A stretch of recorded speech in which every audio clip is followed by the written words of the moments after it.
Hi, good morning. I'm back in our Sydney offices this morning, and today I'm going to be talking about three things in a series of videos, essentially about what leadership capability you need to achieve your organisation's goals, and really how this is placed today, as I interpret it, how it was before, which is where we're going to start, and also where is it headed and what do we see in the future of leadership capability.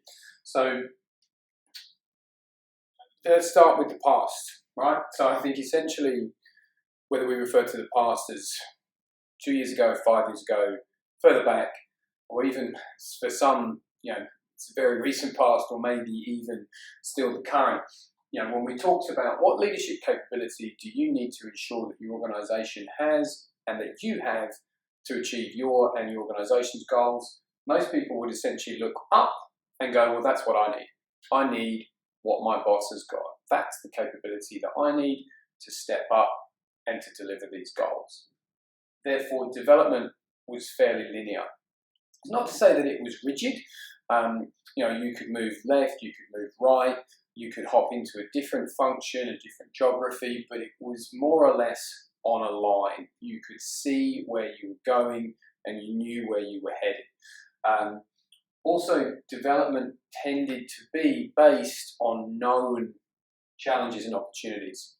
Everybody talks about disruption as a constant nowadays, which sounds pretty exhausting, and I think it's a little bit overstated. But I think previously in leadership, we really sort of knew what we thought would happen. Yeah, a new competitive product or service might come into the market, or geography might be disrupted by some significant cultural, societal, marketplace change, but really we could anticipate what the challenges and opportunities would be, and we could chart our development according to those to a far greater extent.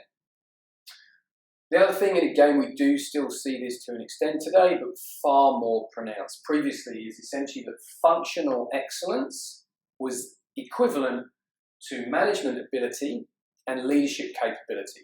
If you're really good at what you do, you should be the one to lead those people, that team, that business. You're a great sales guy, you lead the business because the business needs more revenue. You're a really good strategist, you lead the business because business needs more great ideas and more of a plan for where to go. That's not to say that that's not true, but that's not enough. Just being good at your thing, at the function that you perform and have performed for the majority of your career, is not by any means a presumption of great leadership capability. And certainly in my experience, I was a high-performing recruiter. Given a leadership role, I didn't perform well. I made a lot of assumptions, business made a lot of assumptions about my leadership capability, and that just being good at something, people would replicate what you do and you'd be able to spoon feed them.